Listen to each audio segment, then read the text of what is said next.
This is the Overdue Homework Podcast.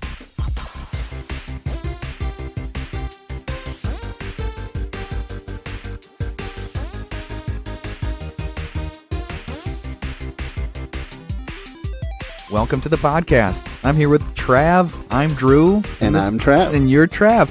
I'm going to walk over that every time. You know, we were talking. I didn't have a story for today. I just thought of a story. Boom. Why do you do that? I'm totally cool with it, and I think it's very funny.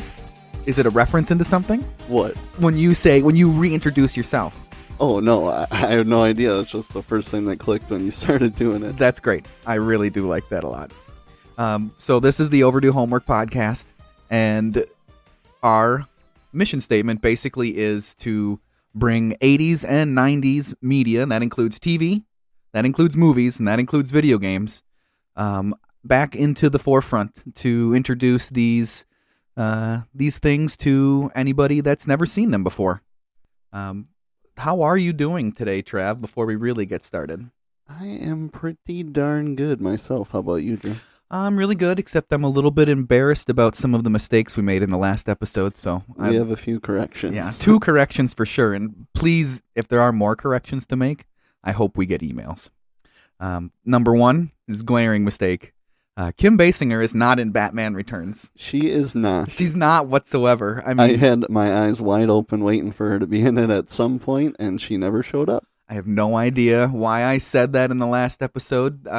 Why I wrote it down, because I read it directly from my notes. I even went back and looked at the notes from the last episode, and I'm like, yep, there it is. There it is. So that was completely and utterly wrong. And then also, both of us were switching back and forth between Grisham and Grissom. It's Carl Grissom. Grissom. Not Grisham. We were both switching back and forth, and I never caught myself doing it during the episode. I never thought once, like, I'm saying this guy's name wrong. Same. I know I said Grisham every time, I'm pretty sure. Yeah. Oh, well, not a big deal. That's why we're doing corrections really quickly. I guess before we start talking about the homework review, I want to know your opinion on whether or not you consider Batman Returns to be a Christmas movie. 100%. It's definitely in the Christmas rotation now. All you have to do is reference Christmas at some point in the movie, and that's enough for me. Yeah, ultimately, I think I feel the same way when it comes to Christmas movies. Yeah. But this movie, like, Christmas is involved in the plot. They're lighting a tree twice. Right.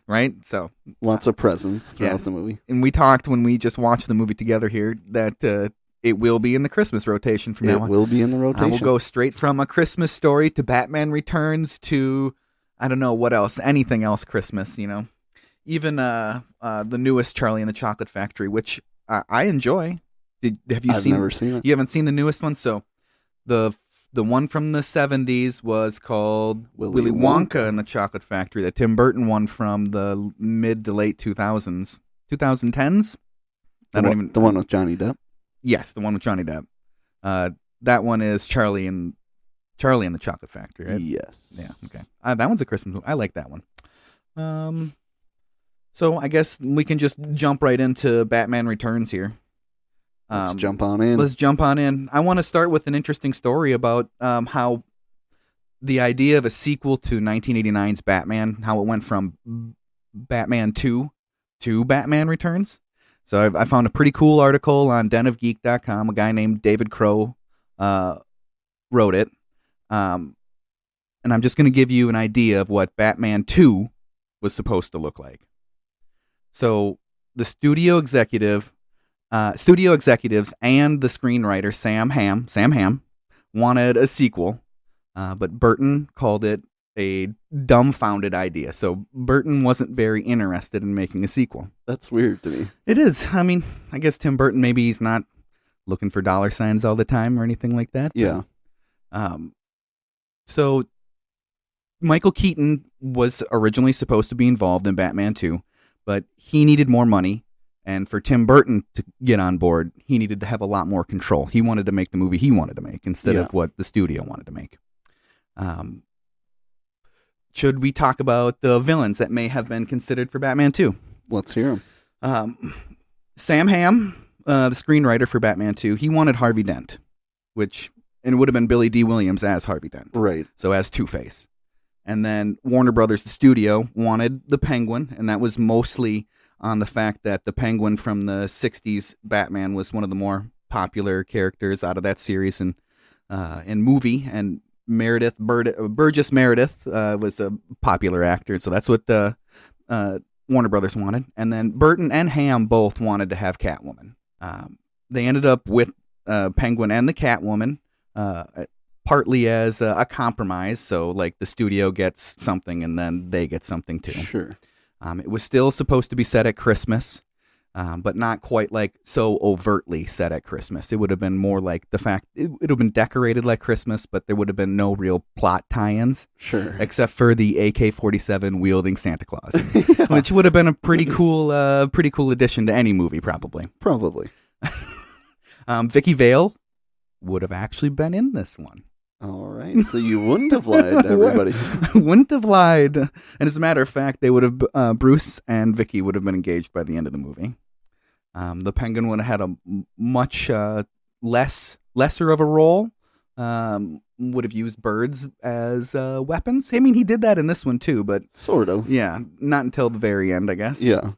And the Catwoman was supposed to be super sexual. She was super sexual in Batman Returns, but like I was gonna say more sexual. More sexual. Her costume was literally supposed to be bondage gear. That's what it was described as. So yikes. Yeah, yikes is right. So we kind of just said it. Not too much really changed when it came to that. Her costume was obviously toned down, and it was way more innuendo than overt sexuality. But yes. And then a 12-year-old Robin was going to be introduced. So a whole 2 movies earlier. That'd have been interesting. Mm-hmm.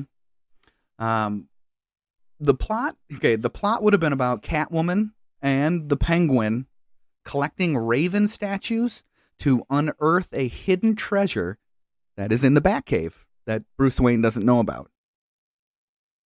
That seems super far-fetched. But It's like a I don't know, like an Agatha Christie murder mystery type of I don't know. Finally, I guess there would have been a subplot where Batman was protecting the homeless. So I don't know in what capacity, like if he was going to be a champion for the homeless, if he was, if the homeless were trying to be representative of just the middle class or lower class of people in Gotham. But I guess he wanted to protect the homeless. I mean, the homeless need protection too.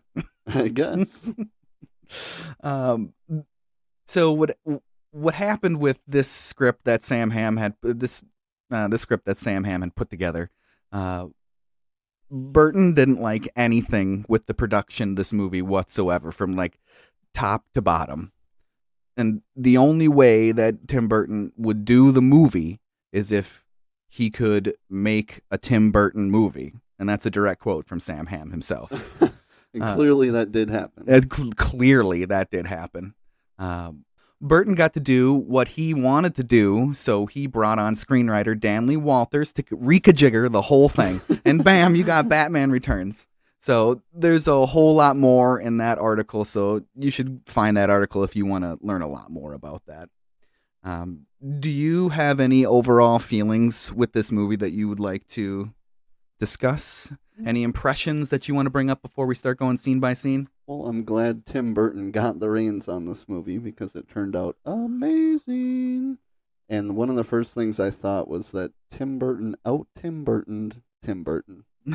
Right away in the first scene, in the wintry scene, I'm just like, this is the most Tim Burton movie ever in the first 60 seconds. Yes, and when we were watching the movie, you made many comments on how it gave you the feels for Nightmare Before Christmas. Yes. And I hadn't necessarily made all the connections that you did, but as soon as you pointed them out, especially with the way the music that Danny Elfman put together is presented in the movie, it's very, very much a precursor to Nightmare Before Christmas. And the other thing I like about it a lot is the multiple enemies throughout the movie. I think it makes it a better all-around movie compared to the first one because you have Grissom and the Joker in the first one, but I mean the Joker takes out Grissom after no time, so it's pretty much the one villain, which works for the first movie, but I like that you've got 3 kind of villains, but I mean, obviously, as a viewer, you love Catwoman. Yeah, that she's the villain you love to hate, or Yes. hate to love to hate. Yeah, They all captivating. they all kind of work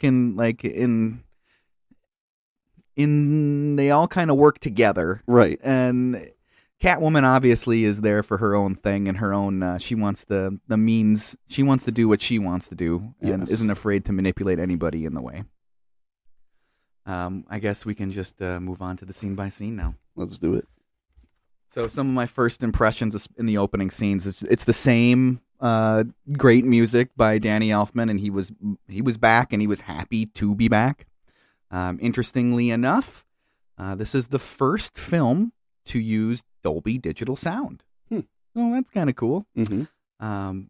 Penguin's father, Paul Rubens, we see him. He looks a lot like Burgess Meredith, and that's on purpose, maybe hinting at the fact that the 60s Penguin is actually the Penguin in this movie's father. I think that's a bit of a leap, but at least a nod to Burgess Meredith. The first images that we see of the Penguin's in a cage. In a cage. In a cage. Like some sort of animal. Like some sort of animal. Soon thereafter, he eats the cat. Eats the cat. That's normal. After he eats the cat, his mother and father share a look, and it's time to ditch that baby. That's the last straw. He took down another cat. He's out of here. Yeah, that was probably at least the fourth or fifth cat at that point, because they weren't overly surprised by it happening. Again. Get him out of here. Just get him out of here. That's it. So if you were to ditch a baby, how would you do it? I mean, is there a better way than dumping him off a bridge? I mean, that's probably the most convenient way to get rid of him. Dumping him off a bridge. I feel like usually it would be drop him on a doorstep, maybe in unharmed, like, please take care of the baby that I'm not going to take care of anymore. But they're like, no, we're not going to make anybody put up with this guy eating your cats. It's over. Hopefully this baby dies. That's Hopefully he's dead. So, and during the opening credits, we see all this stuff happening, and the baby penguin, he takes what amounts to the most depressing flume ride in the world. Yeah, definitely. But he eventually comes ashore to all the abandoned leftover penguins from the now defunct zoo that sits in the middle of Gotham and has all these animals still living at it, but nobody's taking care of them. Yep. So 33 years later, it's a really cool, awesome matte painting right away that we see. And when we see 33 years later at the bottom of the screen, and it's Christmas time, and the penguin's in the news, and the sex is immediately ratcheted up with the scantily clad button pusher lady for the Christmas tree that they're going to light. Yep. We soon see Max Schreck in his office, and now I say Max Schreck for the first time. I'm going to be saying Shrek a lot in this podcast, and it's slightly off-putting because of Shrek. I wonder how many times you'll say Shrek by the end of the episode. A lot. It's going to be a lot. Kind of like last episode's. Very good chance. Very good chance. I absolutely love Christopher Walken in this role. He's Christopher Walken playing Christopher Walken like he does in every role, but it works every other role. Yeah, he's super engaging, super mesmerizing. Are you prepared to do your best Christopher Walken impression? Oof.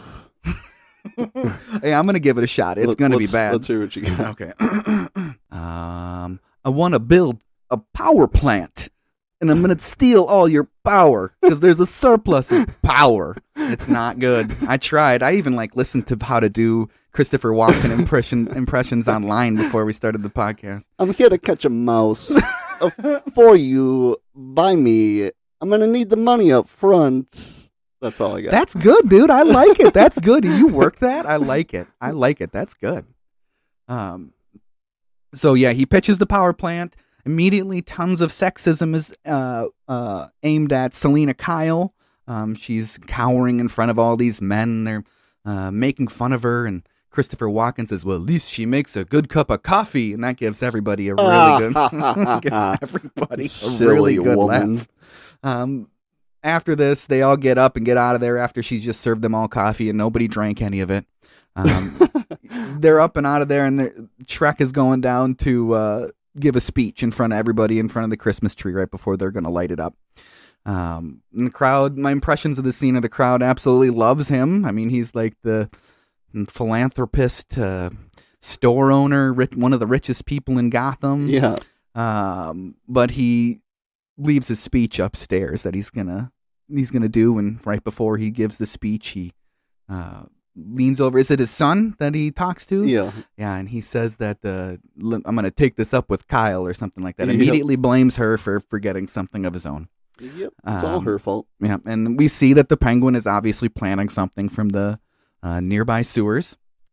Soon thereafter, a gigantic package gets rolled into the square that they're at, Gotham Square. That's normal. That's absolutely normal. And Shrek says, "This wasn't me. This right? wasn't me. This wasn't me."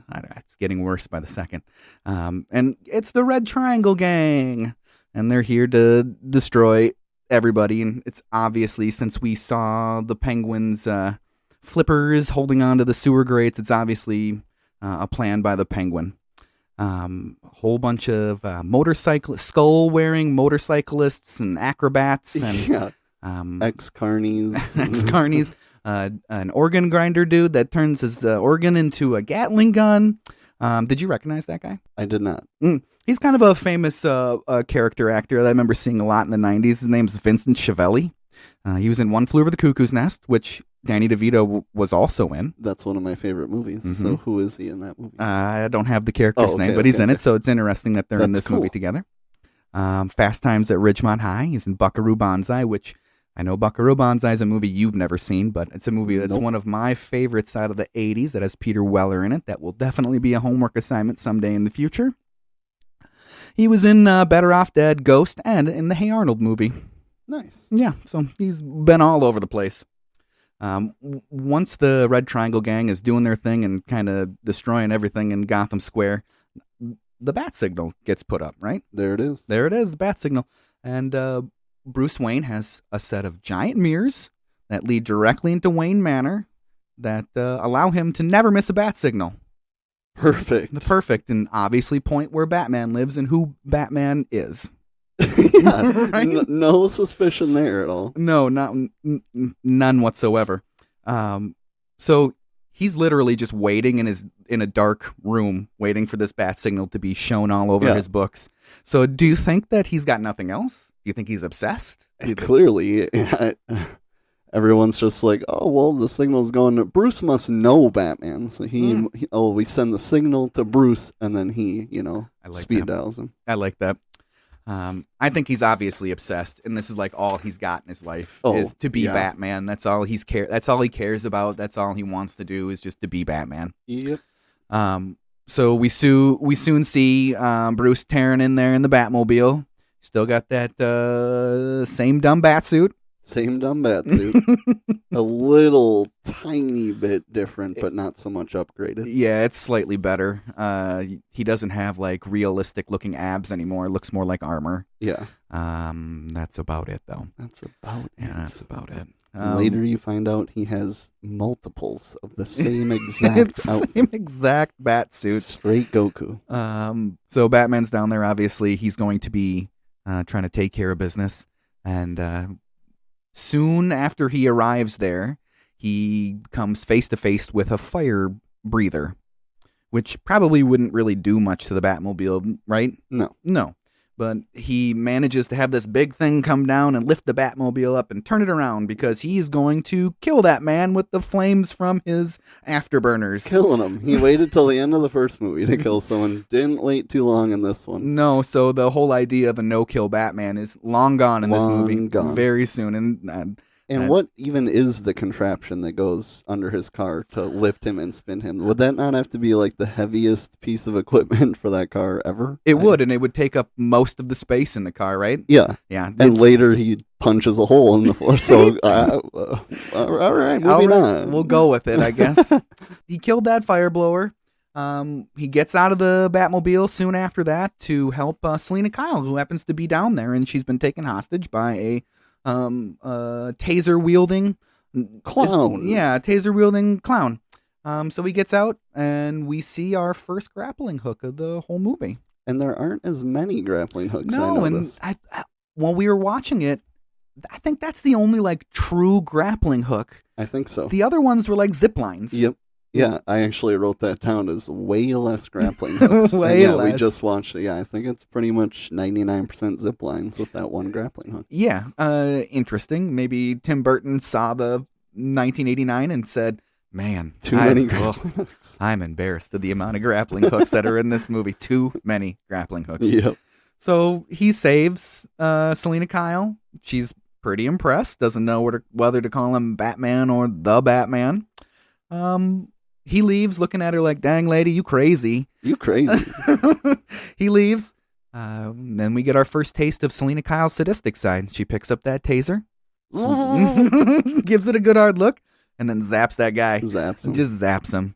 And it looked like she really enjoyed it. That was pretty cool. I'm going to hold on to this for later. Right. So all of this confusion and everything, Max Schreck makes his escape from the Gotham Square. And we see him in an alleyway, and he's just kind of backing along the walls, trying to look all safe. Go, Dad, save yourself.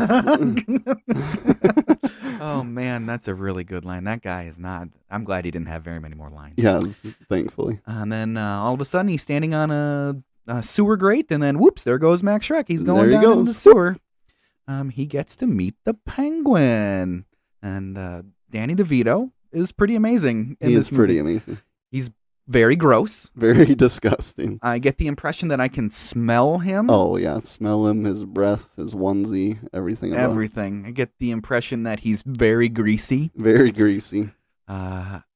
I get the impression that he is overly smart for having lived with penguins for 33 years. Way too smart. It makes zero sense, but that's okay. That's okay. Maybe he was raised by clowns also? Clowns and penguins. Clowns and penguins. Oh, man, that's a tough childhood. Yes. At this point, this is when the penguin convinces Shrek to kind of team up with him so he can push his own agendas. And he does that by blackmailing Shrek. Yep. Toxic waste. Shredded documents. Would you like to say the line? A lot of tape and a little bit of patience. There you go. That's the line right there. And then also not to forget the fact that Shrek also murdered his partner, Fred Atkins. Yeah, not a big deal. Here's his hand for you. Him? He's doing fine. Oh, okay, here's his hand. Which he was absolutely repulsed by, and then is later shaking it and looking only mildly amused. That's what I thought, too. I was like, okay, it's not as scary the second time, I guess. Yeah. Shock value's gone. After this scene, we get back to seeing what Selena Kyle's doing. She's a cat lover. Cat lover. She likes cats. And milk. And there's immediately some heavy innuendo from her character when she's going through her answering machine messages. She gets one from her mother, which she's obviously annoyed by. She gets one from the Shrek's department store, which she doesn't really care very much about. Then she gets one from seemingly her boyfriend, obviously not a very serious boyfriend. Yeah, some crazy person. He gives her some bull about not wanting to be an appendage to somebody, and she says, some appendage. Yeah. So she's talking about the size of his penis. His little wee-wee. Yeah. And then you can't forget about the last message, which was the call from herself reminding her to get files about Bruce Wayne. Yep. Which, if she got in trouble, I'm getting ahead of myself a little bit here. If she got in trouble for doing that, why would she go back to do it? In the first place, yeah. At this point, she's not Catwoman. She has no ulterior motive to be doing any of these things. She's seemingly doing that because it's her job. Yes. But then when she does it, it's, you're not supposed to be doing this. Right. So, not too clear. Not too clear on that one. To move the plot ahead, it must be. So now we're back in Shrek's office, and she, through looking through the files, she has discovered what Max's true plan is with the power plant, and she found these true plans by guessing his password. and his password was Geraldo. Geraldo, the Chihuahua. The Chihuahua. And so Geraldo Rivera at this time was a very popular media personality. Oh, that's cool. Do you think there's any chance that Tim Burton was not a Geraldo fan and was saying you're just a little barking dog? And that's very possible. It's me drawing my own conclusions. I haven't seen anything like that whatsoever anywhere. It struck me as odd because he was all over the TV at that time. Mm-hmm. Yeah, like we said, Selena Kyle discovered Shrek's plan to actually hoard power, to use his said power plant as a capacitor to store power, to then sell it back to people at a higher price, is what I'm assuming is the end game with that. Yep. He's not that happy about it, and they have a quick little exchange where he's very intimidating, and he's getting closer and closer and closer, and he kind of jukes her out. And, she's like, it's not like you're going to kill me or something. And then she's pushed out the window immediately. Yes. The awnings save her life. That's the only way. She went through 4 or 5 awnings. I think I counted them. Yeah. 4 or 5 awnings, landed pretty hard either way, and was having a seizure, was knocked out cold. Looks dead right away. And she goes pale immediately out there in the cold. And that is Selena Kyle's first fall of the movie. The first fall. This is where the transition to Catwoman happens. Yep. We kind of discussed whether or not it was actually the fall where she wakes up that she has transitions to Catwoman, or if it's a little bit later after she plays some more answering machine messages. Maybe we should explain to people what an answering machine is. True. Some people don't know. So you should have done the homework. But an answering machine is something that would answer your phone for you when you weren't home, and people could leave recorded messages on it. So it's fairly self-evident of what it was doing in the movie. But just in case you had never seen anything like that before, it was very common. Everybody had one. People sometimes had more than one. So yeah, that's what an answering machine is. There it is. But yeah, she stumbles back into her apartment, and this whole scene and everything as a kid when I would watch this was always really off-putting to me, and I found to be really scary.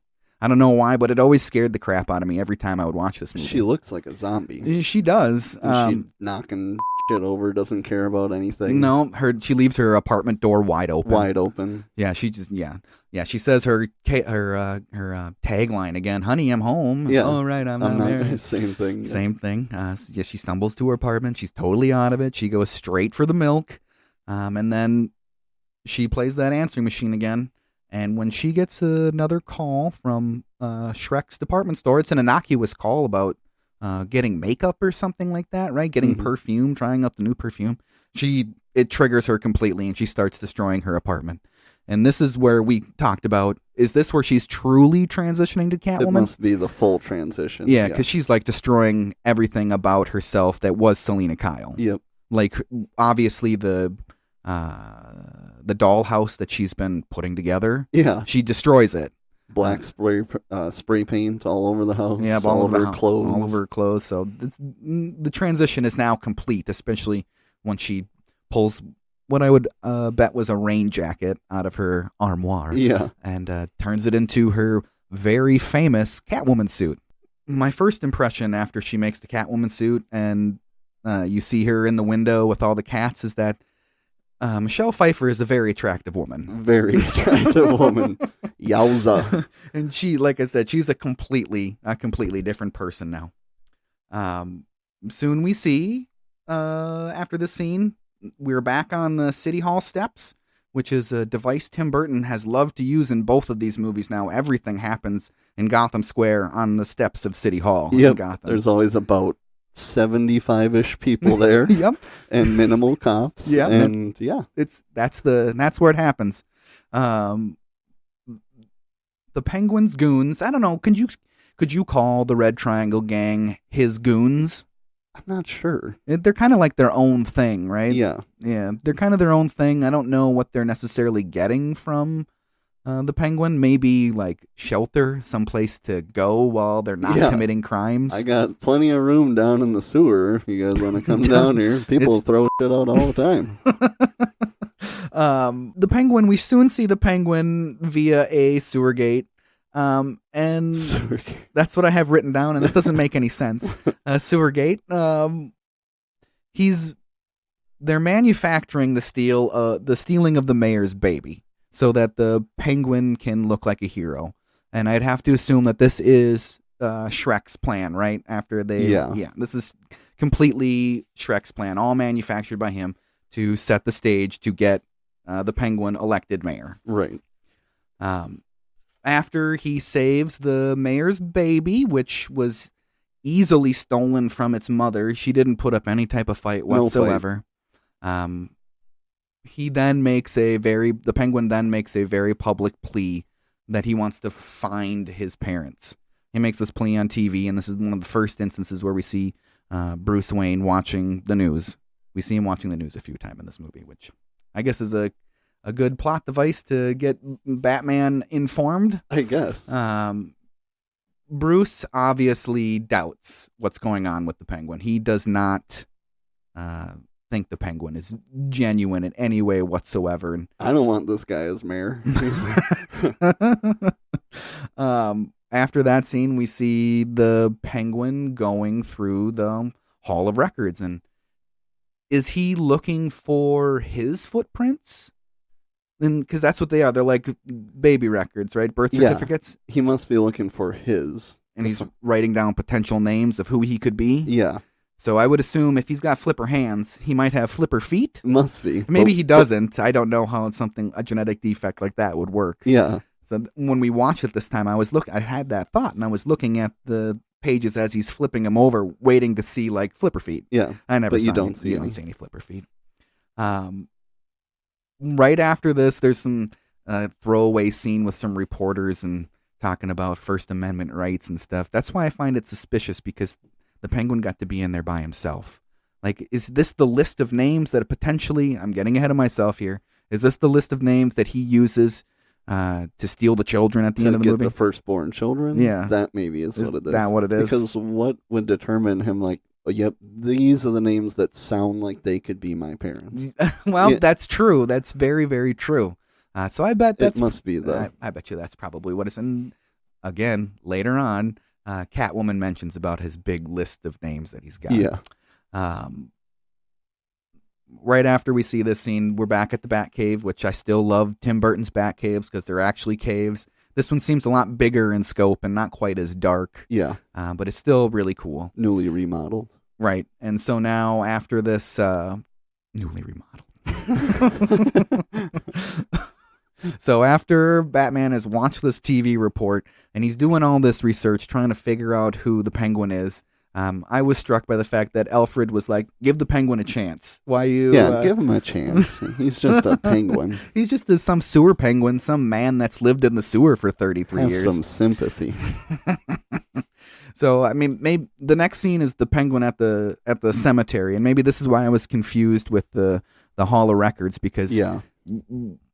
Where did he get? Maybe he found the information he was looking for and made his list of names at the same time. Two birds with one stone. But we find out that Tucker and Esther are dead. Those are his parents, Tucker and Esther Cobblepot. And he is reborn as Oswald Cobblepot. And he becomes a media darling soon thereafter. He has another one of his charismatic speeches, even though he's probably still smells really bad and still looks really gross. Yep. But he's on the other side of the gate, so he's just far enough away. Just far enough not away. Too alarming. After he makes this announcement that he's Oswald Cobblepot, there's a whole bunch of different newspaper headlines that are spouted off very quickly. And I hadn't added any to my notes until we just watched it. And my favorite one that actually got a laugh, maybe because I've paid attention to it for the first time, was he's like the frog prince. And he's like the frog that turned into a prince. And then the man says, no, he's more like a penguin. No, he's more like a penguin. Didn't you see? Nah, he's more like a penguin. And straight from this scene, we see Catwoman and her first confrontation with some sort of street thug that is trying to steal a purse from a woman in an alleyway, right? Is that what it was? Whoops his ass. Whoops his ass big time. And the main thing that I gathered from that scene is that Catwoman can backflip for days. For days. Like, she just learned that out of nowhere. And we see another scene later where she comes backflipping up to people. Yep. So do you think she's just constantly doing backflips? Constantly. Just constant backflips in her house? Yeah, like she gets up in that's- the middle of the night to go get a snack, and it's just backflips. Backflips. Somehow that's the least tiring way to get anywhere in the house. She probably covers the most distance, I would assume. Yep. I don't know. Do you think Michelle Pfeiffer was actually doing those backflips? I hope so. I hope so, but I'm going to guess no. I'm gonna guess no. Also, Shrek and Bruce Wayne have a meeting about the power plant soon thereafter, and it quickly becomes very contentious. Like, it made me wonder to the point, why is Bruce even entertaining anything from Max Shrek if he automatically goes in there not wanting to do it? Right. He absolutely does a perfect spot-on throw of his whole notepad to Max Shrek, who catches it perfectly, so it's directly lining up so he can read it. I hope that was it looked like a real thing that they did, and I don't know how many takes that took, but here, I wrote this, check it out. Tosses it, no paper goes flying anywhere. Perfect. Perfect. The perfect toss. Wonder if he got any Batman vibes there, like, whoa. Oh. So, you know what? Now that you say that, that makes perfect sense. Bruce Wayne can do that because he's the Batman. Obviously. That makes perfect sense. I mean, he can throw that Batarang. He should be able to throw a legal pad. Oh, not a problem. Legal pad, Batarang. What else could Bruce Wayne... That's how he got the idea for the Batarang. He's throwing legal pads all over. Legal pads. Alfred, get about 20 feet away here.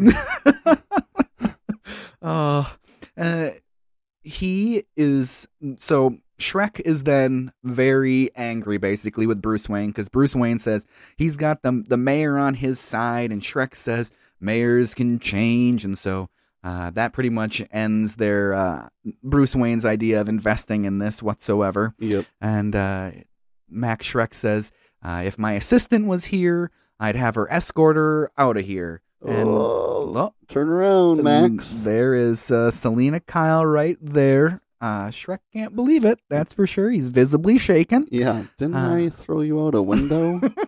He should have just said that. Yeah. Selena is also visibly different. Oh, yeah. She's not wearing her glasses. Nope. Her hair is everywhere. She's not all buttoned up to her neck. Yep, she's got the bandages from the wounds. And Bruce seems immediately interested in Selena Kyle. Like, whoa, you know how I like blondes. What did you think of their on-screen chemistry? I thought it was really good the whole time. It was way better than him and Vicky Vale to me, for sure. Mm-hmm. They both seemed like so genuinely interested in each other's character, both Selena Kyle and Bruce Wayne, and Batman and Catwoman. I agree with you that it was much better than his charisma with Vicky Vale and just his charisma in general with Kim Basinger. I found that I was feeling that Batman wasn't good enough for Selena Kyle. Like, it was the other way around. Like, Selena Kyle could do better than Batman. Yeah, definitely.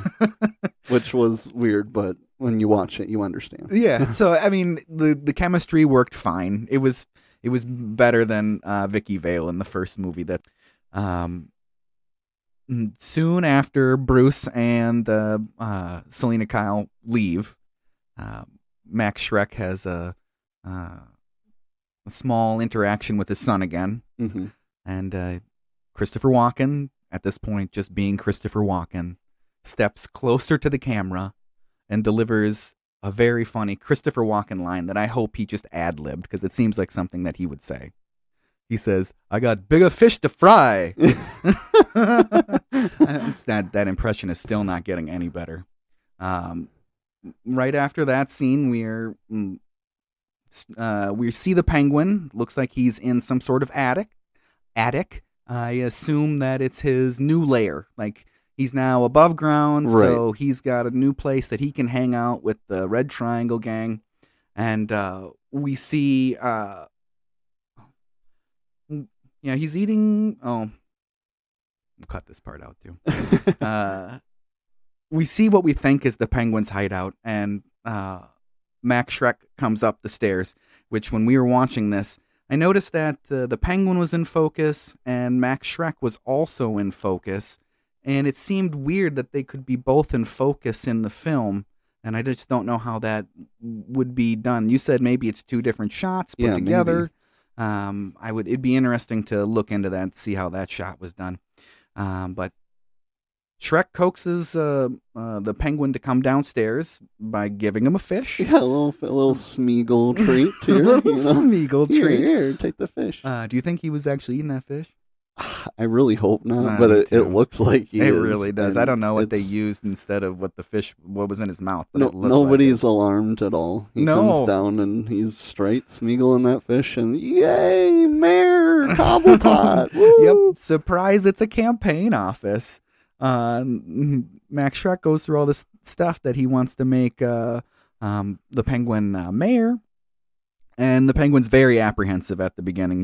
Doesn't seem to be very interested in doing it. Maybe he's just ultra surprised at what's going on and all the people. One of the funnier exchanges happen. Two of what I would assume are probably just campaign assistants come up to him and start talking to the penguin. And the one guy says, not a lot of reflective surfaces in the sewer, is there? Yeah. And then the penguin says, it could be worse. My nose could be gushing blood. Gushing blood? And then the dude got his face bit. Okay, all right, Mayor Cobblepot, everybody. Max Shrek says, back to work. Back to work, everybody. And everybody goes back to work, and not a single thing is done about that. That's not changing my vote. I didn't like that guy anyway. But by this point, maybe it's the fact that he got to bite a dude's face. He's on board with being mayor. Yeah. He's just all on board. I get to bite people's face? You get to bite anybody's face you want. And not only biting people's face, Shrek makes sure to tell him that he will get unlimited poontang. Unlimited poontang. You drive a hard bargain, he said. That's just another one of those lines. I just can't believe that line's in this movie. What a strange line to have any. Yeah. It's just a strange line. We see after this that. So I'm missing something here in my notes, and I don't know. So after the unlimited poontang line, the next thing I got is the Batman is fighting the Red Triangle Gang. Seems like there's something missing in there. So I guess we'll just move on to that. I find in this sequence that Keaton's pretty good as the Batman. It seemed like he was doing a lot of those fight scenes. I mean, they were pretty basic and as today's standards go by. Pretty basic, but it was more convincing than the first movie. A lot more of Keaton fighting in general. Right. We see the programmable Batarang, which he throws and seeks out people incredibly slowly. Yep, and they all just wait their turn. Yep, they all just wait their turn, except for the dog. The dog catches it and steals it, which, was funny. It was enough to give me a laugh. This movie has a lot more gags than you would... Definitely. Than you saw in 89 for sure. While this is all happening, we then see Selena Kyle as Catwoman going into the department store, into Shrek's department store, to just wreck up the place because she doesn't like Max Shrek for obvious reasons. Hates him. Yeah, I mean, that is a line to draw in the sand. I mean, he did try to kill her. Did try to kill me. That's where I draw the line. That is a line to draw in the sand, and she's really becoming a scene stealer by this point. Oh yeah. When she's on screen, it's engaging, it's interesting, it's really fun to watch. Michelle Pfeiffer, I wish she would have gotten another chance to be Catwoman. I know, seriously. She should have got her own movie, or if Burton had done the next one, she should have been in the next one too. Yeah, I can't believe nobody asked her to do anything ever again as Catwoman. Nowadays, if that performance happened, she would have her own Disney Plus show and all this stuff. Her own trilogy, she would have everything. Yep. Yeah, her own video games, she would have everything. Another instance of extreme innuendo by Catwoman when she's confronted by the guards, and she said, "Don't confuse your pistols for your privates, boys." And during this time, Batman is still fighting the Red Triangle Gang, and he comes up against a very large member of the gang and gets punched in the face. And then the large clown says, "Go ahead, punch me in the face." Go ahead, punch me. Batman does, while simultaneously putting a package of 8 sticks of dynamite in his waistband, which he doesn't notice or feel.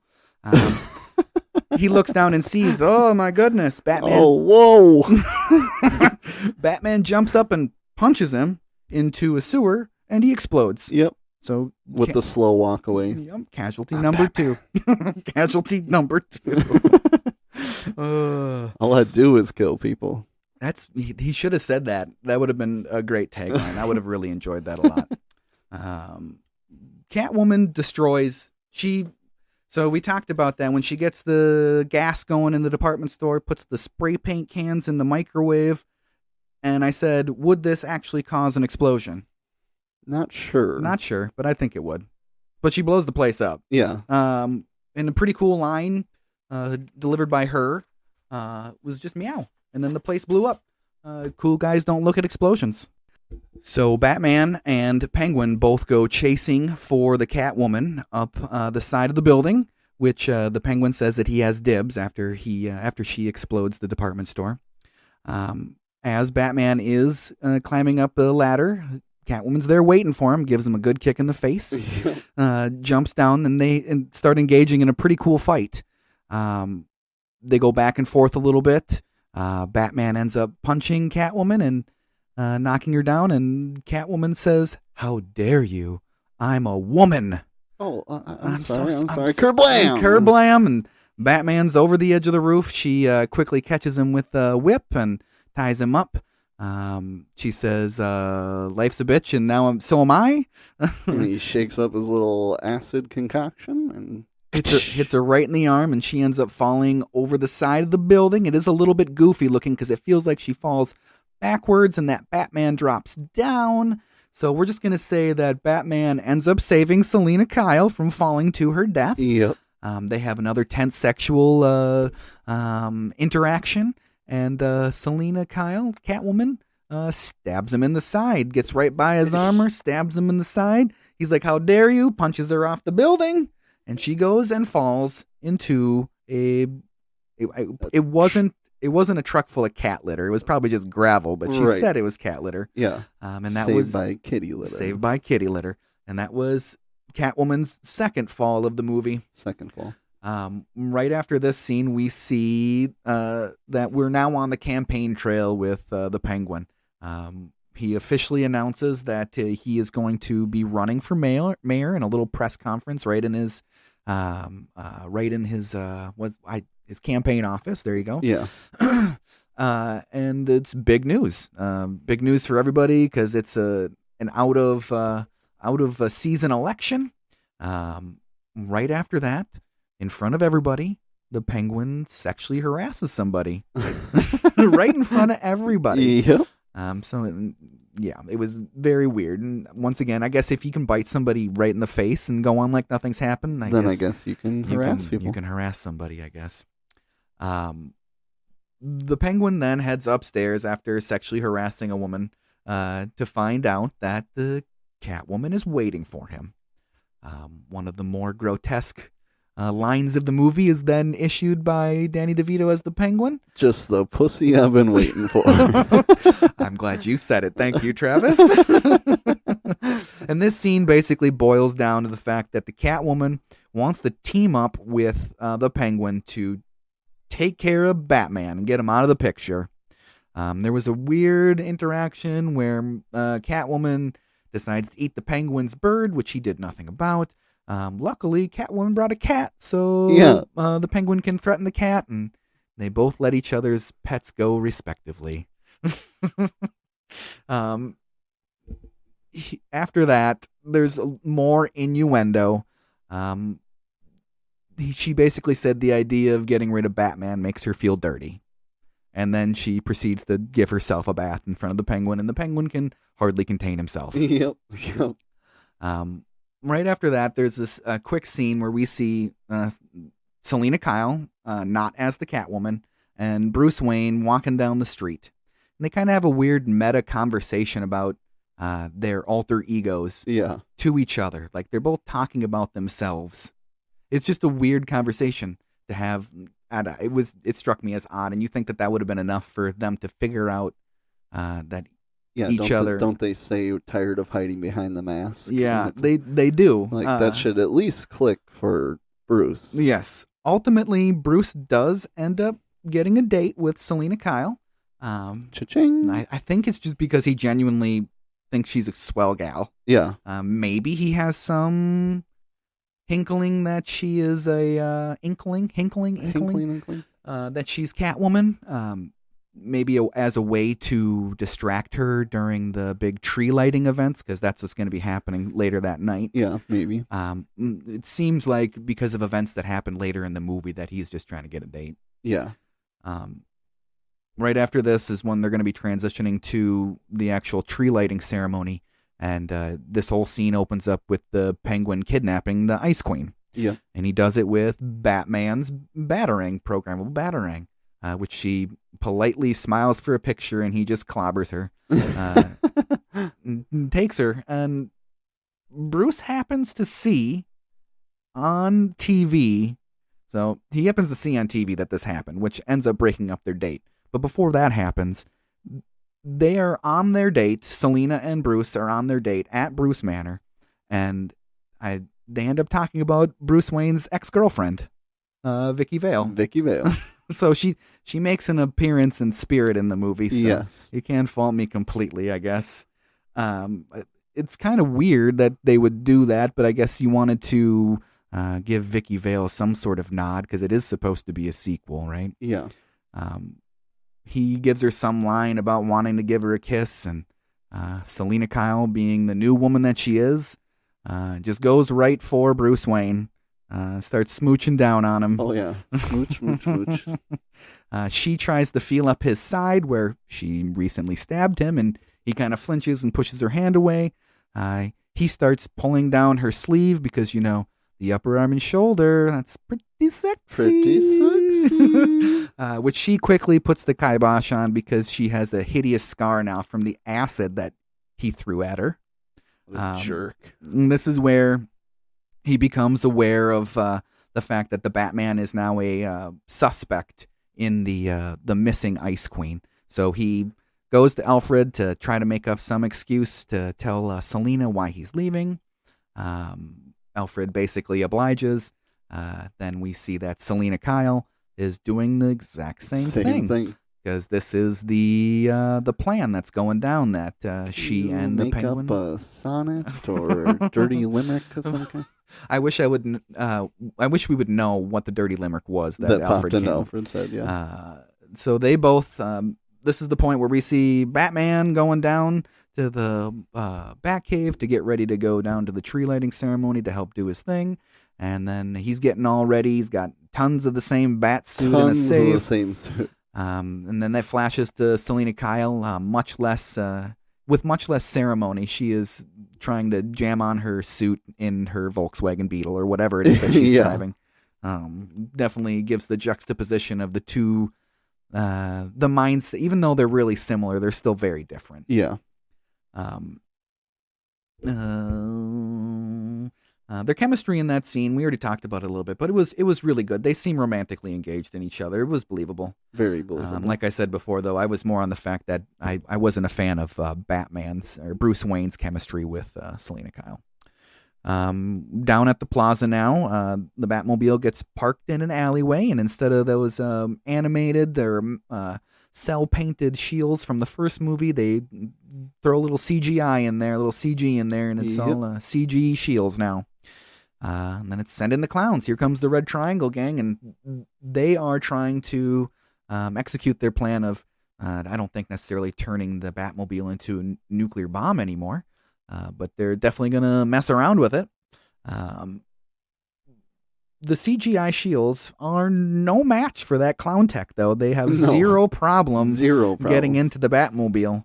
And the whole idea of kidnapping the Ice Queen, that was all a big decoy. Not a decoy necessarily, but it was all part of the plan to get Batman down there so that he can be truly framed for her death. Right. We do see another really good fight scene between Catwoman and Batman, and is this the third one? Second one? Second one between those two. Yeah, the second one between those two. Batman has a pretty good line, eat floor, high fiber. And at this point, this is when the Penguin and the Catwoman are really deploying the full scope of their plan. Catwoman takes the Ice Queen and says, "We got some girl talking to do." They end up on the roof, and for some reason, the Ice Queen is standing on the very edge of the roof. I don't know who told her to do that or why she decided that was a good idea. An umbrella full of bats comes flying from the Penguin to make it look like the Batman did it, I guess. I guess. Ultimately, she falls off the edge. This equals Batman being framed. She did get to push the button, though. I mean, she was really concerned about pushing the button. She did push the button. She did get to push the button. And then another thing to probably drive home the fact, I don't know how they would have managed to do this, but lots and lots of bats end up flying out of the Christmas tree just for it lighting up. So that really probably put home the idea that Batman was at fault for this, that it was his doing. Soon after, the cops they made it up to that top floor really fast because it looked quick. It looked like she fell like 80 floors or something like that. Yeah. And as they get up there, they just open fire, and Commissioner Gordon is saying, "Don't shoot, don't shoot." And this is the second or third time we see Commissioner Gordon. He doesn't have hardly a role in this movie whatsoever. No. The cops shoot at Batman. He goes flying over the edge. Catwoman ends up on top of him, down lower on a different rooftop, and this is where we see the infamous face lick scene. Right. Yep. This whole scene is just slathered in sex and innuendo. One thing that I had never noticed before is after Batman gets his face licked, he then licks his lips, which is pretty gross. It was a different cut, so I doubt that he actually licked his lips after Michelle Pfeiffer licked his face. Right. But they kind of go back and forth a little bit, and this is when Batman whips out that he's got a hang glider. He jumps off the side of that building, making his escape and flying down to where all the people are already really, really scared because a woman just fell to her death and terrorizes them some more, and he's not doing himself any favors by doing that. No. But he gets back to the Batmobile very soon after it was successfully sabotaged. We see that they put some sort of device deep inside of the Batmobile, and they had that whole thing completely taken apart. Yeah. To just put one device on the bottom of that. One device, which he was putting it in from the top of the Batmobile. It was very odd, and I was like, that doesn't make any sense, but that's okay. It was successfully sabotaged. The Batmobile was. Mm-hmm. The Penguin and they go back to the rooftop, and the Penguin and the Catwoman have a little conversation about how they're successful with their plan. Catwoman was kind of surprised that the Ice Queen was killed, and then Penguin advances on her and is trying to, let's consummate this. Let's consummate this. He gives her a ring and everything, and Catwoman fully rejects him. And I wouldn't touch you to scratch you. And the Penguin does not take rejection very well. You were sending me all the signals. He manages to hook his umbrella helicopter around her neck and send her for a little bit of a ride. And by the time she gets it off of her neck, she's very high up in the sky, and she falls for her third fall of the movie. Yep, number 3. Yep, and she falls through giant plate glass windows, which probably would have been really painful and deadly. Yeah. Now we see that Batman is actually back in the Batmobile. We see the Penguin is going into his campaign trailer, and there's a little setup like a kiddie ride. Yeah, like put in a quarter and ride this little car. And turns out the Penguin has complete control over the Batmobile now. There's some really cool stunts in this scene, and this is another instance where the Batmobile does a lot of driving, and it's really neat to see that stuff in the movie. I really like that. Yeah. It really does make Batman look pretty bad. I mean, he's running over cops at this point. Yeah, just destroying cars left and right.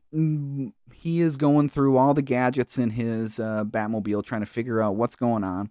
He finally figures out that there is some sort of technology on the bottom of his car, on the bottom of the Batmobile. And how does he get to it, Trav? He punches a hole through the floor. Punches a hole through the floor of the Batmobile, which shouldn't be able to happen. Shouldn't be possible. He is able to detach this device and regain control of the Batmobile right before right before he runs over an elderly woman, which is a good thing. Nobody wants to see that. No. He makes his own escape. And do you remember the incredible shrinking Batmobile at all from like toys or like anything like that? No. I remember there was part of the McDonald's had Happy Meal toys for this movie, but they were all recalled because McDonald's decided that this movie was way too dark. And it was one of the toys, I'm pretty sure. And I had a couple of those toys before they got recalled. But I always thought that was super cool that it shrunk down to a narrow version. It was almost like a motorcycle at that point. Soon after all of this, the Penguin is going to be giving a speech to his constituents, to all the people he wants to convince to vote for him. But unbeknownst to him, Batman and Alfred have a secret plot. They are going to hijack the PA system and play back the crazy things he said while he had control of the Batmobile the night before. One thing I noticed in this scene, made it stick out to me, is that Alfred has a lot bigger role in this movie, especially when it comes to like actually like dealing with the technology and being part of the system, it's neat. It's interesting to see. They like to flash around those CDs. Some super futuristic technology from 1992. So they end up playing the clips of these speeches over and over and over again, and they turn the crowd completely against the Penguin. Batman even scratches on the CD a little bit, which if that makes any sense. That's not how it's not how that works. That's not how any of this works. And most of the crowd happened to have groceries. They were really angry with the Penguin and started throwing all their vegetables and everything, and even made a comment about why do people at these public speeches have eggs and lettuce or something like that? Which is true. Penguin quickly becomes from potential mayoral candidate to full-on supervillain by firing on the crowd at that point. Yep, Didn't even want to try to salvage his campaign whatsoever. He's like, it's over. I'm resorting to murder now. His line is eggs. You throw eggs, it's over. It's over with, completely over with. Maybe it's disgraceful because of the whole Penguin situation. Yeah, it could very well be. The Penguin then escapes to the sewer, back to his the exhibit at the abandoned zoo, and he brings up what his actual plan is going to be. And that plan is going to be to kidnap all the firstborn sons of all the richest and influential people in the city and murder them. Yeah. Very sane. It's something a mayor would normally do. Exactly. Murder children. Yeah. This idea of killing large groups of children is so heinous that they even bring it up in the movie. One of the characters, one of the Red Triangle gang, is like, really? You're going to kill some kids? Like, I didn't sign up for this. You're dead. Yeah, the Penguin just kills him. Yep. So, I mean, that just goes to show you that the Penguin's like, I don't care. Shoot to kill. After this scene, quick snippet back at the Batcave where Alfred introduces the fact that Max Schreck is having a costume party. And he's wondering if Bruce Wayne wants to go. Initially, Bruce says no, but then he realizes Selina Kyle's going to be there. So he says yes, after Alfred had already ripped up the invitation, and Alfred looks unhappy the fact that he ripped it up and now he has to actually RSVP it. A lot of tape and a little bit of patience. There you go, Alfred. Just take a hint there, Alfred. Now that we're at this party, Bruce and Selina, they see each other very quickly, and the one thing that is pointed out soon after you see them is that neither of them are actually wearing costumes. They say in the movie that they're tired of wearing costumes and stuff like that, but I almost took it as the fact that, like, they maybe believe that their costume selves, what would be their alter ego, is a more true version of themselves, and maybe their everyday personas like Selina Kyle and Bruce Wayne is their costume. That's who they are in between being who they actually are. Right. Which may not have been the intention of the screenwriters or of Tim Burton, but it's what I drew from it, at least. There's a ton more innuendo between Selina Kyle and Bruce Wayne because they're very into each other. They seem to like each other a lot. She reveals that she is there not to see Bruce, but to kill Max Schreck. Yes. She's there to kill him. I mean, rightly so. He tried to kill her. It's only fair. They share a tender kiss, and then they repeat some lines to each other that we didn't say earlier. But they repeat some lines to each other, and this is when they realize that they are Catwoman and Batman. Thank you. Batman says, Bruce Wayne says, let's go outside, but they don't make it there. Nope. And this introduces the final sequence of events for the rest of the movie. The Penguin emerges from the floor, which is a good thing that they did get off the center of the dance floor, because that's exactly where the Penguin arose in a gigantic explosion. He reveals his plan that he's going to be kidnapping children and everything, and he wants to take Max Shrek's first son, Chip. But Shrek convinces him not to take him instead, basically saying, I'm the one that did this. You should want to kill me. Don't kill my son.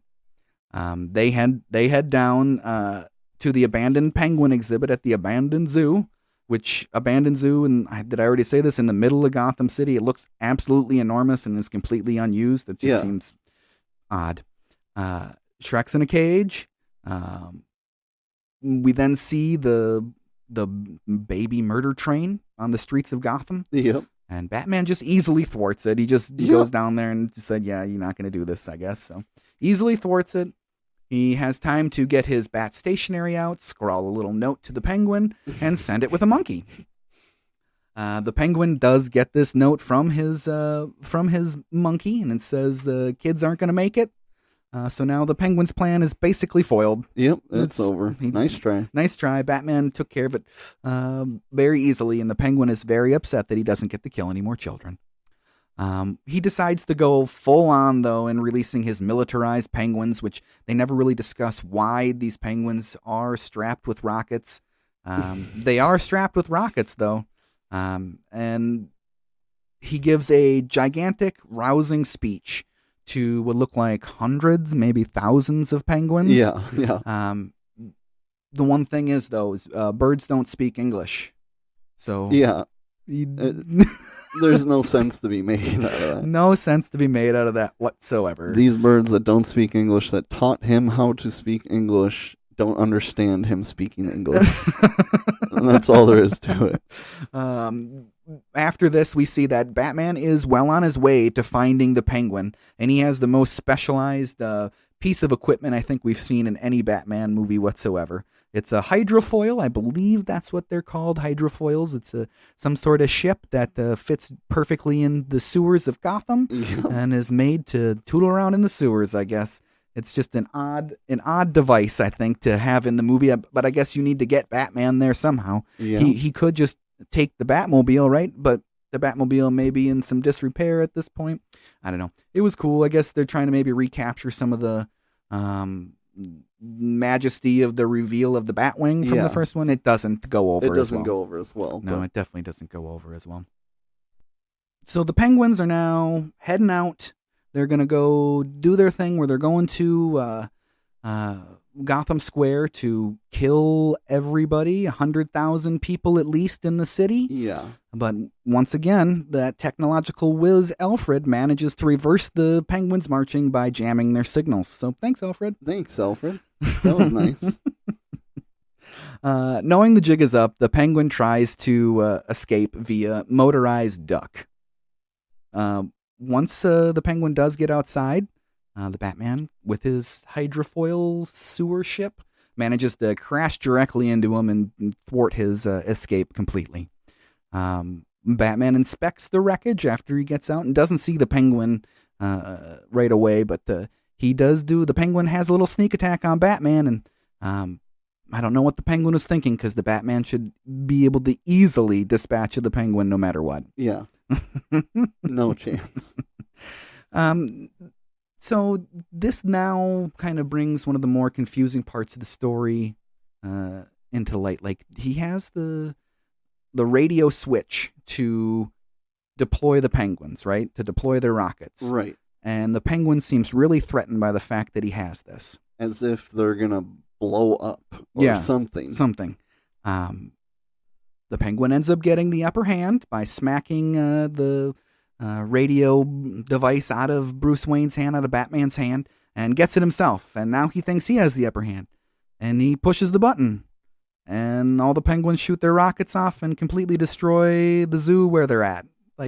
So what was the main goal? I really don't understand the introduction of that button just to introduce the fact that everything needs to blow up, right? Just to... Yeah. Some sort of cause for destruction. Penguin wanted to be the one to press the button. So the fact that Batman was going to press the button, that set him over the edge. So at this point, though, now that the whole place is blowing up and it's going to blow up for the rest of the movie, continuous rocket explosions basically for the rest of the movie. The rest of the Red Triangle gang, they're out of there. They completely abandon the Penguin, so they are no longer a factor in anything that happens. One other thing that does happen after the button is pushed is it does release a whole bunch of bats from the hydrofoil, which attack the Penguin, push him through a window, and he falls multiple stories to his presumed death. Mm-hmm. You mentioned, which I hadn't drawn this conclusion, we had talked about in the last episode, that Batman was originally supposed to defeat the Joker by summoning bats to overwhelm him and kill him by pushing him over the edge of a building, most likely. That's what kind of happened in this movie. Basically, that was the first thing I thought of was, okay, they didn't do it in the first one, so here it is in the second one. So now with the Penguin dispatched, we get to see Max Schreck again in his cage trying to coax the monkey to give him the keys to get out. Yeah. Which stupid monkey ends up doing it, which I guess... Stupid monkey. Stupid monkey. Soon, so now that Shrek is free, he ends up jumping in the water, correct? Yeah. He ends up jumping in the water. He has a hard time getting out. He finds the gun that's down there. He climbs out, and then we see Catwoman start to engage with Max Schreck. He offers her anything that she could possibly want to just let him go. But all she wants is blood. She just wants to kill Schreck. She has no other plan besides to kill him. And if that means dying with him, that's what it means. So be it. At this point, though, Batman has joined the party, and Schreck thinks Batman's there to save him. Nope. No, that is not the case whatsoever. But Batman does try to reason with Catwoman, and the classic "let's run away together" speech. He wants her to just give everything up. They can run away together, and they can live like billionaires because Bruce Wayne's a billionaire. Which reveals to Schreck that Catwoman is Selina, which I don't know how he didn't figure it out, but he hadn't figured it out yet. Right. He's very surprised by that. And in turn, to prove his loyalty is not the right word, but maybe commitment to running away with Selina Kyle and not the Catwoman, with Selina Kyle, Batman tears his mask off. Yeah, just rips this thing right off. So in a very short period of time, Batman reveals who Catwoman is and who he is to Schreck with impunity. He doesn't care. No. And Schreck says, "Why are you dressed up as Batman?" Yeah. Show me your wallet. Show me your... Check his wallet. Selina Kyle, Catwoman, says, "No, you idiot. He is Batman. Like, give me a break. Give me a break, you moron." Schreck shoots Batman, knocking him down, which he takes a really long time to get up for, but it allows us to have a cool interaction between Selina Kyle and Max Schreck. Catwoman basically says, "You better have enough bullets in there to kill me." Yeah. And Schreck then shoots her twice, and she says, 4 or 5, still alive. And then he ends up shooting her 2 more times. 6, 7, all good girls go to heaven. And then click, click. So that totals 7 lives. 7 lives that Catwoman has spent in this movie. So she then says that she is basically willing to sacrifice 1 more life, and she wants to save another one for Christmas time next year, which I don't really know what that means. Maybe to go on another killing spree Christmas time. I don't know, but she wants to save 1 life. So she says another really great line to Schreck. How about a kiss, Santa Claus? And Catwoman and Shrek are both electrocuted hideously. Yeah. Him a little more so. Him a little bit more so. It does end up being that Catwoman escapes, or at least not found by Bruce right away. And Shrek is a shell of himself. He looks like a hideous burnt monster. So no more Max Shrek. He all gone. He's gone. He's looking like the dude from Tales from the Crypt. He really was looking like the dude from Tales of the Crypt quite a bit. This is where we get a Jason Voorhees moment. The penguin rises out of the water as if he's possessed by the devil himself. Surprisingly enough, he's not dead. He wants to make one more attempt to kill Batman. And so he grabs one of his umbrellas, but he picked the cute one. The cute one. And he falls over dead after that. He just couldn't make it anymore. And he gets a traditional penguin funeral soon after that. And no more penguin. The penguin is dead. The penguin is done. And so with Shrek dead and Catwoman missing, Bruce Wayne is left to tour his city with Alfred. He does happen to see, well, at least what he thinks he sees is Selena Kyle's shadow dressed as Catwoman. Mm-hmm. So he has Alfred stop the vehicle. He goes into the alleyway. He ends up finding nothing but a black cat, and he takes the cat home with him. And Bruce Wayne gets wished a Merry Christmas by Alfred in the car. And then Bruce Wayne, in the last line of the movie, the last line of Michael Keaton's career as Batman, says, Merry Christmas, Alfred, and goodwill towards men and women. And women. It's just not a great line to end your Batman. It's not a good line. And the movie ends with the bat signal, because the superhero's work is never done. And then we get to see Catwoman, not dead, but she is definitely on her last life. Yes. Very enjoyable movie. Absolutely loved most everything about it. Like I said, it's going to be a perennial Christmas watch now for the rest of my life. So now that we've broken down the movie scene by scene, I'm gonna give you a rating here. What do we got? I'm gonna give it 4.7 wet Max Shreks out of 5. I like it. I did mention this once before, but it's worth mentioning again that McDonald's had a big time problem with this movie and did pull all their toys from it because it was too gruesome, just too gruesome and too sexual. And I believe one of the executives at McDonald's asked one of the, I'm not sure if it was Tim Burton or somebody else involved in the movie, what is all that black stuff that comes out of the penguin's mouth? So I think that was the beginning of the end for that type of deal with McDonald's and Batman Returns. So with Batman Returns done, we're going to talk about our homework assignment for next show. And of course, it's going to be Batman Forever. June 16th, 1995 was when that was released. And it had a box office of $336 million worldwide on a $100 million budget.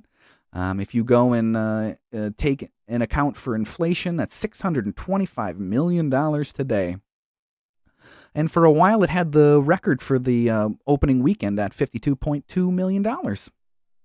Joel Schumacher, he directs this new movie, and it's replacing Burton. Burton was still a producer.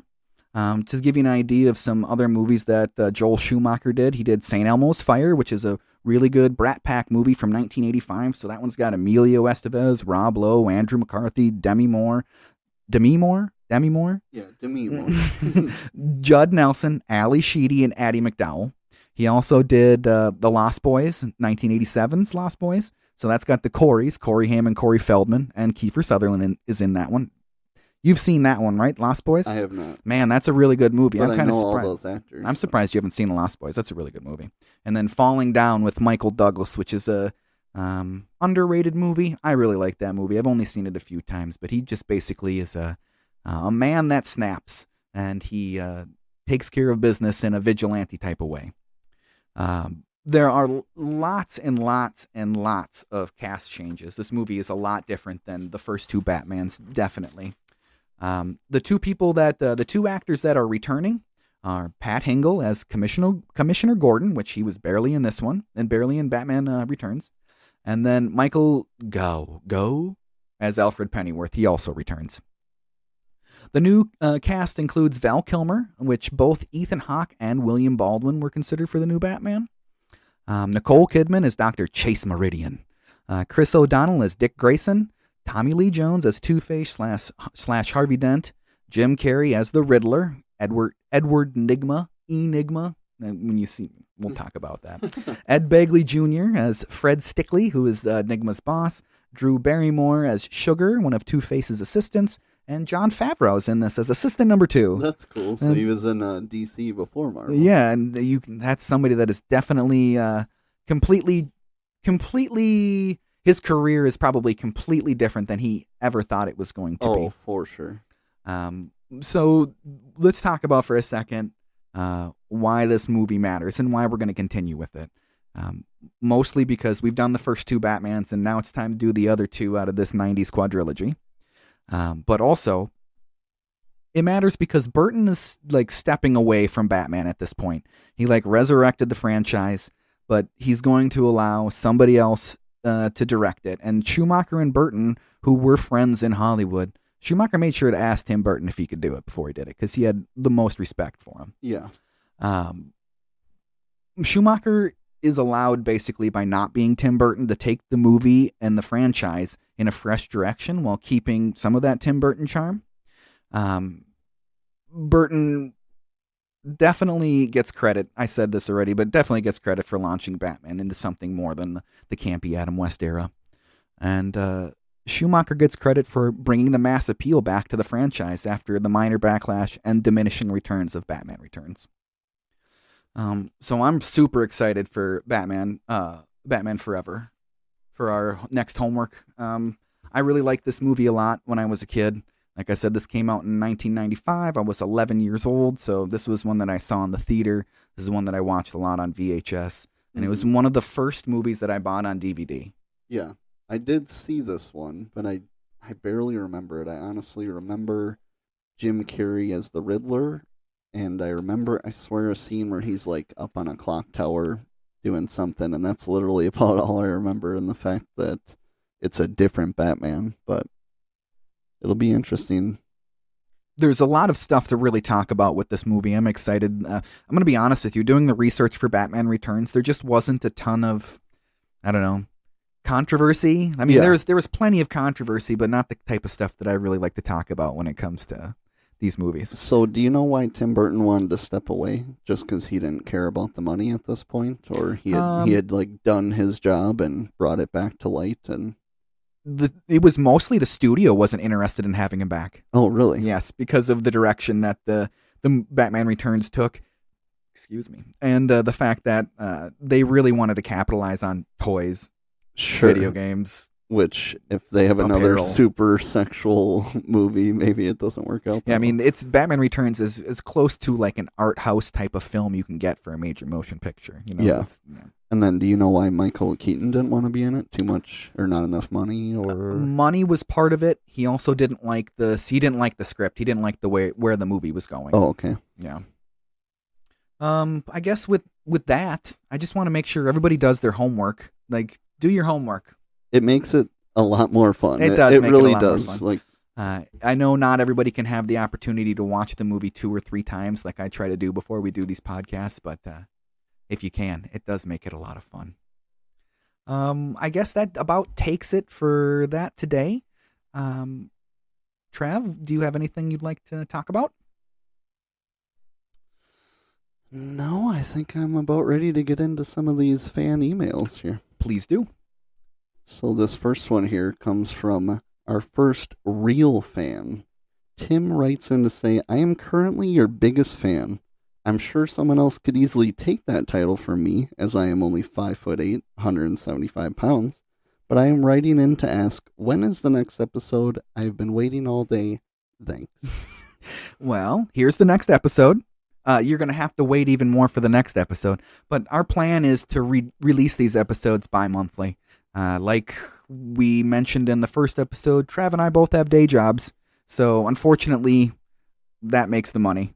bi-weekly, right? Yes. You said bi-monthly. So, Okay, there you go.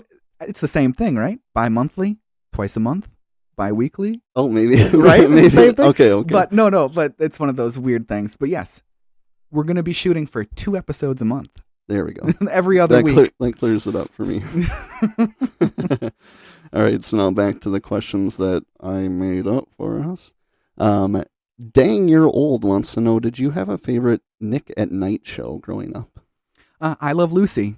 I Love Lucy. I Love Lucy. It was on a lot for Nick at Night. Nick at Night in my wheelhouse was a lot of the black and white stuff that was on. I liked Mr. Ed also, especially as a kid. But Happy Days was okay, but I Love Lucy, that's the one that really sticks out. I remember genuinely laughing at that show as a 10, 11, 12-year-old. Yeah, I remember that. I remember I Dream of Jeannie, but I wrote down The Munsters. Oh, yes, that's Munsters. really great. What's funny is now it's like Friends is on Nick at Night. It's kind of crazy. And doesn't Nick at Night start at like 6 o'clock or something like that? Yeah. Next one here is Turtles in a Half Shell wants to know, what is your favorite Teenage Mutant Ninja Turtle? So I was always a Donatello guy. Nice. I just Donatello, I think, maybe because he was really popular. He had the most range in the video games. Yeah, too, he did. Sure. I put down Michelangelo. Yeah. Big Mikey fan. He's the funny dude. I like the nunchucks. My grandma had made me a stained glass Michelangelo nightlight when I was a kid. And my very first Halloween costume when I was 3 years old was Michelangelo. Nice. That's awesome. Next question here we got is from Xavier's School for the Gifted wants to know, who is your favorite X-Men? My favorite X-Men, it's obvious, but I'm going to go Wolverine. A very close second is Cyclops, and I think that's mostly because of the stand-up arcade. Those were my two favorite to play as in the stand-up arcade. So I also put Wolverine. Obviously, it's hard not to have him as your favorite, but then I put, if Wolverine, then who's your second? So you answered that already. Nightcrawler is my second one. Nightcrawler's really cool. Yep. Next question here we got is from Giant Red Pitcher wants to know, what was your favorite Kool-Aid when you were a kid? Just straight up fruit punch. That one, or there was like a blue raspberry one. I like that one a lot too. But my mom used to buy the large container of the Kool-Aid, and it was always fruit punch. Sure. I'm black cherry is what I put down there. Good. And then up here we call it Pop wants to know, what was your favorite pop growing up? Growing up, it was Mountain Dew. Mountain Dew, the do. Mountain Dew and Doritos. As much to the shock as anybody who knows me listening to this, it was not Dr. Pepper for me when I was a kid. I drank all sorts of pop. Now I only drink Dr. Pepper, but I put down Vanilla Coke. Oh, Vanilla Coke. That is one of my least favorite pops ever. That's crazy. Ever. But you like Cherry Coke. I love Cherry Coke. Okay. Especially if you go to a restaurant, order a Cherry Coke, and they actually like make you the Cherry Coke. Right. Instead of just out of the gun, like it's the Coke and then the cherry, the maraschino cherry juice or whatever it is. So do you not like vanilla, any kind of pop? No, I'm not a fan. Not a fan of vanilla pops. I like cream soda, though. That's almost a vanilla pop. Yeah, there's the cream soda Dr. Pepper. I know a little something about. And then the last email here comes from a Mr. J.G. Wentworth. Writes in to say, if you have a structured settlement and you need cash now, call J.G. Wentworth at 877-CASH-NOW. And he's insisting I do this next part. Call J.G. Wentworth, 877-CASH-NOW. And if that doesn't prove I'll do anything for this podcast, I don't know what does. But seriously, everybody, email us at overduehomeworkpodcast@gmail.com. Send us in any questions. I would love to read real questions and not have to make these up. Send us in any topic ideas. If you like hearing us yak about something specific, let us know. And we do have some other social media platforms to check us out on. Follow us on our Twitter at Overdue Homework. And then give us a follow on Instagram at Overdue Homework Podcast. Drew will probably be posting some updates, maybe future homework assignments on there. Reminder that next week's homework assignment is 1995's Batman Forever. And thank you guys for listening, and don't forget to tune in to the next exciting episode of the Overdue Homework Podcast.